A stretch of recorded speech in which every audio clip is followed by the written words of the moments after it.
भारत की राजनीतिक व्यवस्था को या सरकार जिस प्रकार बनती और चलती है उसे संसदीय लोकतंत्र कहा जाता है और जहां से लोकतंत्र का संचालन होता है उस जगह को संसद कहते हैं। संसद में सर्वोच्च शक्तियां निहित हैं। यह राष्ट्रपति और 2 सदन लोकसभा और राज्यसभा को मिलाकर बनती है। लोकसभा को लोगों का सदन और राज्यसभा को राज्यों का परिषद कहते हैं। राज्यसभा को अपर हाउस और लोकसभा को लोअर हाउस कहा जाता है। संसद के सुप्रीम राष्ट्रपति होते हैं।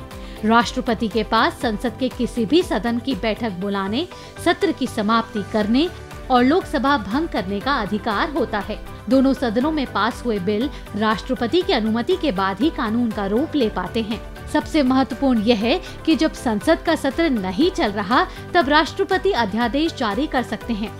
अध्यादेश का मतलब यह है कि वह कानून जो संसद में पारित हुए बिना ही लागू हो गया हो।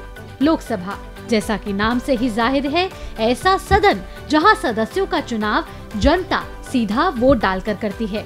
राज्यसभा के सदस्यों का चुनाव राज्य विधानसभाओं के चुने हुए विधायक करते हैं। लोकसभा के अधिकतम 530 सदस्य सीधे राज्यों से चुनकर आते हैं।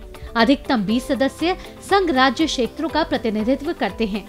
इस प्रकार सदन की अधिकतम सदस्य संख्या 550 हो जाती है। राज्यसभा के प्रतिनिधियों की संख्या उस राज्य की जनसंख्या पर निर्भर करती है। राज्यसभा में 250 तक सदस्य हो सकते हैं। इनमें राष्ट्रपति 12 सदस्यों को मनोनीत करते हैं और बाकी 238 राज्यों और संघ राज्यों क्षेत्रों से चुने जाते हैं। लोकसभा के सदस्यों का कार्यकाल 5 साल का होता है। 5 साल के बाद लोकसभा खुद ही भंग हो जाती है। आपातकाल में सदन की कार्यवाही को बढ़ाया जा सकता है। यह एक बार में 1 साल से अधिक नहीं हो सकती। राज्यसभा के प्रत्येक सदस्य का कार्यकाल 6 साल का है। यह एक स्थायी सदन है जिसे कभी भंग नहीं किया जा सकता।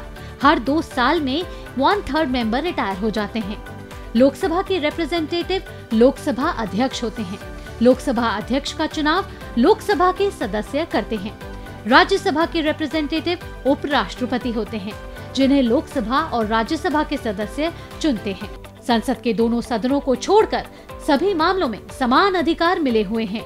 राष्ट्रपति पर महाभियोग चलाने, उपराष्ट्रपति को हटाने, संविधान में संशोधन करने, सुप्रीम कोर्ट, हाई कोर्ट के न्यायाधीशों को हटाने जैसे महत्वपूर्ण मामलों में राज्यसभा को लोकसभा जैसे पावर मिले हुए हैं और ऐसे काम करती है भारतीय संसद।